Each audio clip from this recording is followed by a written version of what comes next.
చేసినటువంటి భారతదేశంలో మనిషికి ఉండినటువంటి సమస్యని అర్థం చేసుకోవటం లోపల భారత సమాజపు, ఆయన పదం ఇది వాడలేదు, నేను నా కన్వీనియంట్ కోసం లేదా క్యాజువల్గా మనం అర్థాలు తెలవకుండా చాలా పదాలు వాడుతూ ఉంటాం కాబట్టి నేను కూడా అట్నే కాన్షియస్గానో అన్కాన్షియస్గానో వాడుతూ ఉన్నాను.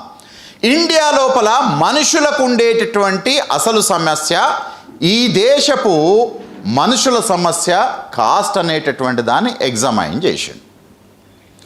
ఈయన కంటే ముందు ఈ దేశం లోపల కులం అనేటటువంటిది సమస్య అని ఎవరు ఎగ్జామినేషన్ లోపల తేల్చలేదు. నొప్పి తెలుసుకున్నారు కానీ రూట్ ఎక్కడున్నది అనేటటువంటి విషయానికి ఎవరికీ అర్థం కాలేదు. రెండవ విషయం, అయితే డయాగ్నోసిస్ రిపోర్ట్ లోపల రూట్ తెలిసి ఉండవచ్చు కానీ ఆ రూట్ ప్రాబ్లమ్ని రిజాల్వ్ చేయటం కొరకు మరి ఏం మెడికేషన్ ఇస్తే అది తగ్గుతుంది? మన దగ్గర అదేదో కోవిడ్ టైం లోపల చెట్ల పసరని ఒక ఆయన ఇచ్చిండు, ఇంకో మందని ఒక ఆయన ఇచ్చిండు, లవంగాలు యాలకులు మిరియాలు అన్నీ దంచుకొని కాసి వడబోసి రసం తాగితే పోతుంది అని కూడా మళ్ళీ కొత్త సమస్యలు వచ్చినాయి. You see there are too many medications, whether it is medication or not, but there is a suggestion to the problem of your body in Indian. ఇప్పుడు డాక్టర్లు వైద్యశాలలో శిక్షణ పొందట్లేదు, ఇప్పుడు డాక్టర్లు యూట్యూబ్లో శిక్షణ పొందుతూ ఉన్నారు. అంటే యూట్యూబ్లో శిక్షణ పొంది ఏ ఆకు ఏం చేస్తుంది ఇట్లాంటి ట్రైనింగ్ అంతా ఇచ్చి ఈ దేశం మీద పడేస్తూ ఉన్నారు. వాళ్ళతోటి ఈ దేశం లోపల జనాభా తగ్గించడం లోపల వాళ్ళ కృషి కూడా చాలా బలంగానే ఉన్నది అని అనుకోవచ్చు. అయితే ఇక్కడ మనం ఒక విషయాన్ని చాలా బలంగా అర్థం చేసుకోవాల్సింది ఏంటిది అని అంటే, మా దగ్గరికి స్టూడెంట్స్ వచ్చినప్పుడు కానీ నేను కాలేజీలో ఉస్మానియాలో టీచ్ చేసే చోట కానీ విద్యార్థుల్ని మొదటి రోజు పరిచయం చేసుకోమని అన్నప్పుడు మేము వాళ్ళు పేరు చెప్పినా మాకు దాంతో పెద్దగా అవసరం ఏమి ఉండదు, కానీ వాళ్ళు ఏ సామాజిక వర్గానికి సంబంధించినటువంటి వాళ్ళు అనేటటువంటిది మాకు చాలా ఇంపార్టెంట్.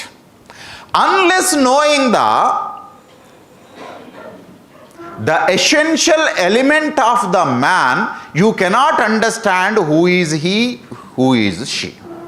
ఒక మనిషి అతనికి సంబంధించిన ఆవిడకు సంబంధించినటువంటి కులం అనేటటువంటిది ఆ మనుషులకు సంబంధించినటువంటి స్థితిని, ఆ స్థితి నుంచి వారి ప్రవర్తనని, ఆ ప్రవర్తన నుంచి వారు రాజకీయాల పట్ల ఎట్లా స్పందిస్తారు, ఆర్థిక విషయాల పట్ల ఎట్లా స్పందిస్తారు, మతం పట్ల ఎలా స్పందిస్తారు, కులం పట్ల ఎలా స్పందిస్తారు, సంస్కృతి పట్ల ఎలా స్పందిస్తారు, విద్య పట్ల వాళ్ళ ఇంటరాక్షన్ ఎట్లా ఉంటుంది, రాజకీయాలతోటి వాళ్ళు ఎట్లా మిళితమైపోతూ ఉంటారు, ఈ విషయాలన్నింటినీ అర్థం చేసుకోవాలి అని అంటే కేవలం మనిషిని మాత్రమే అర్థం చేసుకుంటే సరిపోదు, మనిషికి ఉండేటటువంటి కులము ద్వారా మాత్రమే మనిషిని అర్థం చేసుకోవటం సాధ్యమవుతుంది.